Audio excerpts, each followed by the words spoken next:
नमस्कार। ये रिपोर्ट आपके सामने जो मैं रख रहा हूँ ये बिफोर आफ्टर की रिपोर्ट है। इसमें पेशेंट को सेकंड ग्रेड से रिकवरी मिली है। सेकंड ग्रेड से रिकवरी मिलने का मतलब है कि पेशेंट को अप्रॉक्सीमेटली हमारे साथ लेते हुए भी 6 महीने ट्रीटमेंट हो गए। आप देख लो, बिफोर आफ्टर की डेट्स भी मेज़र कर लेना। अब यहाँ पर रिकवरी सिर्फ और सिर्फ एक पेशेंट की नहीं होती, यहाँ पर रिकवरी एक डॉक्टर की भी होती है। मैं इसलिए बोल रहा हूँ क्योंकि अगर कोई पेशेंट रिकवर होता है तो सबसे पहले डॉक्टर को भी एक अच्छा एहसास होता है कि उसने पेशेंट को रिकवर कर दिया। तो यहाँ पर मैं क्योर की बात कर रहा हूँ। अगर आप यहाँ पर पेशेंट को देखोगे बिफोर और आफ्टर दोनों जगह पे आप देखो कि पेशेंट को जो पहले था वो ग्रेड 2 का वेरिकोसिल था, अब राइट नाउ वो बिल्कुल कंप्लीटली फाइन है। तो यहाँ पर मैं अपनी सक्सेस से ज़्यादा मैं पेशेंट की सक्सेस को ज़्यादा हम समझता हूँ, क्योंकि वो पेशेंट जो है वो अपने लिए फोकस्ड है। पेशेंट अपना ध्यान रख रहा है, उसके साथ साथ जैसे हम उसको गाइड कर रहे हैं वो सारी चीज़ों को फॉलो भी कर रहा है। एक्चुअली क्या होता है, पेशेंट ना बहुत अलग अलग तरीके से दिक्कत में होता है। पेशेंट कहता है कि मेरे को आप स्कूटी बाइक चलाने के लिए मना कर रहे हो, बट स्कूटर बाइक नहीं चलाऊंगा तो मेरे साथ दिक्कत हो जाएगी। बट अगर स्कूटर बाइक हमारे लिए एक तरीके का कॉज है, अगर मैं अपने ट्रीटमेंट या किसी भी डॉक्टर की ट्रीटमेंट की बात करूँ तो सबसे मेन चीज़ क्या है हमारे पास? मेन चीज़ हमारे पास सिर्फ एक ही है कि आपके कॉज को हटा दो और साइड बाय साइड ट्रीटमेंट से वहाँ का ब्लड के फ्लो को बेटर कर दो, इन्फ्लेमेशन को कम कर दो, आपके टेस्टिस को बेटर तरीके से वर्किंग कंडीशन में ले आओ। यही मेन मोटिव होता है इस ट्रीटमेंट का। अब मेन मोटिव में क्या होता है कि हमारे को जो कॉज है जिसकी वजह से हमें वेरिकोसिल मिला है, हमने अगर वही मेंटेन रखे हुए हैं तो वहाँ पर रिकवरी हमें कितनी मिल जाएगी? स्लो मिलेगी, और या फिर बहुत ना के बराबर मिलेगी। तो मैं उसी चीज़ के बारे में बात कर रहा हूँ कि अगर आप वेरिकोसिल के पेशेंट हो, कहीं से भी ट्रीटमेंट ले रहे हो, चाहे होम्योपैथ ट्रीटमेंट ले रहे हो, चाहे आप एलोपैथी ले रहे हो, चाहे आप आयुर्वेद ले रहे हो, कहीं से भी ट्रीटमेंट ले रहे हो, अपने कॉजेज़ को हटा लो।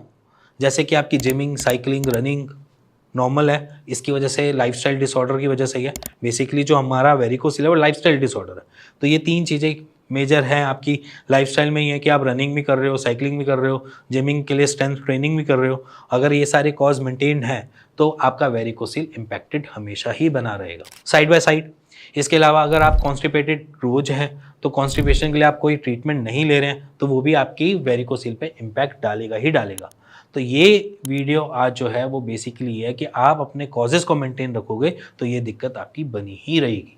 तो कॉजेज़ को आपने हटाना है जिसकी वजह से कोई भी रिकवरी आपको स्विफ्टली और फास्टली मिले। पेशेंट को रिकवरी क्या होता है? पेशेंट कहता है कि रिकवरी मेरे को मिल नहीं रही है, वो मैंने होम्योपैथी ट्रीटमेंट लिया बड़े लंबे टाइम से तो रिकवरी हमें मिल नहीं रही। जब हमने उनसे नॉर्मल 2-4 क्वेश्चन करे कि आप क्या करते हो, तो कहते हैं मैं फील्ड जॉब करता हूँ, मैं रनिंग वगैरह थोड़ी बहुत कर लेता हूँ और थोड़ा बहुत वॉक वगैरह कर लेता हूँ। सपोर्टर पहन रहे हो? हाँ पहन लेता हूँ, कभी पहनता हूँ कभी नहीं पहनता।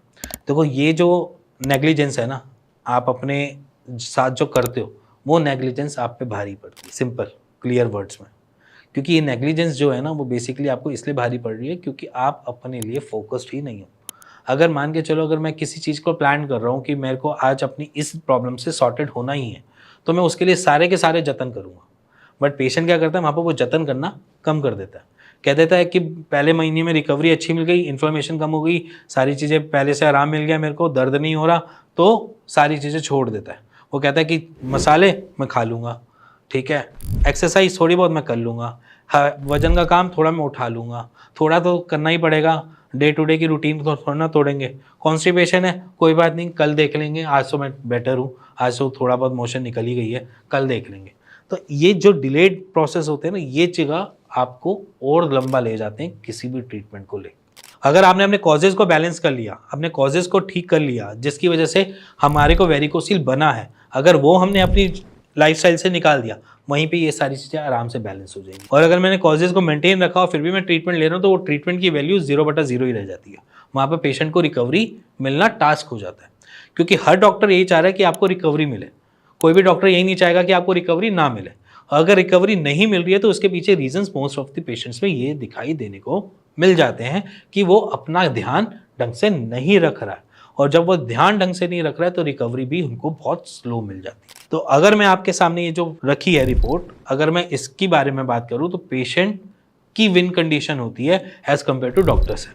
पेशेंट अपने उन लाइफस्टाइल डिसऑर्डर से रोज फाइट कर रहा है जिसकी वजह से वो वेरिकोसिल में बना है। तो फाइट कैसे कि आज की, पहले क्या करता था, पहले वो वॉलीबॉल खेलता था, जनरल है, वॉलीबॉल खेलता था, वॉलीबॉल रोज खेलता था, वेरिकोसिल हुआ तब भी वॉलीबॉल खेल रहा था। अब वॉलीबॉल उसका एक कॉज बन गया जिसकी वजह से वेरिकोसिल बना। अगर उसने वही मेंटेन रखा तो उसकी वजह से वो दिक्कत में आएगा। तो उससे पहले मैं आपको कुछ और चीज़ें भी समझा दूं। अगर मान के चलो कोई वेन आपकी इम्पैक्टेड हो रही है कॉज बाय वेरिकोसिल, वो क्या कर रही है, बार बार एक वेन पे जाकर सर्कुलेशन मोड पे घूम रहे हैं एक पोर्शन पे, जहाँ पर वो आपकी उस वेन की वॉल के को डैमेज कर रहा है, ठीक है, जिसकी वजह से इन्फ्लेमेशन भी आ रही है, जिसकी वजह से आपको पेन भी हो रहा है, जिसकी वजह से रिफ्लक्सेस और ज़्यादा बन रहे हैं वहाँ पे। बेसिक रीज़न कि वेरिकोसिल में ये चीज़ें होती हैं। अब वेरिकोसिल को अगर मैं एक छोटे और इजी कंसेप्ट में समझाऊं कि वो जो ब्लड का फ्लो रोटेट या रिफ्लक्सेस कर रहा है वो आपकी अंदर इस तरीके का इम्पैक्ट दे रहा है बार बार। अगर मैं इसको 4 घंटे 5 घंटे में इसी को ऐसे ही स्लैप करता रहा इस पोर्शन को, तो यहाँ पर सूजन आएगी, यहाँ पर दर्द उठेगा, यहाँ पर नील पड़ेगा। यही इम्पैक्ट आपकी वेन्स के अंदर बार बार हो रहा है। अगर मैंने इसको कंट्रोल कर लिया तो वहाँ पर रिकवरी मेरे को बहुत जल्दी मिल जाएगी। उसके लिए मैंने एक्सरसाइज की वीडियोस भी बना रखी है कि उसको कैसे ठीक करना है। मैंने आपको डाइट भी बता रखी है कि किस तरीके से डाइट मैनेज करनी है, और ये भी बता रखा है वीडियो के ही माध्यम से कि आपने उसमें क्या नहीं करना है। तो सिंपली अगर आप उन सारी चीज़ों को भी नोटिस कर लेते हो ना, तो आपकी रिकवरी वहीं पर ही आदी हो जाएगी। या जैसे मैं बोलता हूँ कि वाली चीज़ें जो आप अभी एक्सरसाइज या डाइट या जो भी है, अगर आप उसी को ही फॉलो कर लेते हैं तो आधी प्रॉब्लम वहीं पे ही सॉर्टेड हो जाएगी। इसी के साथ अगर आपके माइंड में कुछ भी क्वेश्चंस हैं रिलेटेड वेरिकोसिल, तो बेचिंतित होकर नीचे वाले नंबर पे आप कॉल कर सकते हैं, मेरी टीम से भी बात कर सकते हैं और उसका एक राइट सॉल्यूशन ले सकते हैं। इसी के साथ अगर आपके माइंड में कुछ और भी क्वेश्चंस रहते हैं रिगार्डिंग कि आप इसके बारे में बनाओ, इस वीडियो का इसके बारे में जनरल इन्फॉर्मेशन दो, किसी भी टॉपिक के रिगार्डिंग, जो फर्टिलिटी के रिगार्डिंग हो, चाहे वो वेरिकोसिल के रिगार्डिंग हो, चाहे वो एजोस्पर्मिया ओलिगोस्पर्मिया के रिगार्डिंग भी हो, तो अगर आप देते हो तो मैं उसके ऊपर आपके लिए वीडियो जरूर बनाऊंगा। इसी के साथ मिलेंगे नेक्स्ट वीडियो के लिए, तब तक के नमस्कार।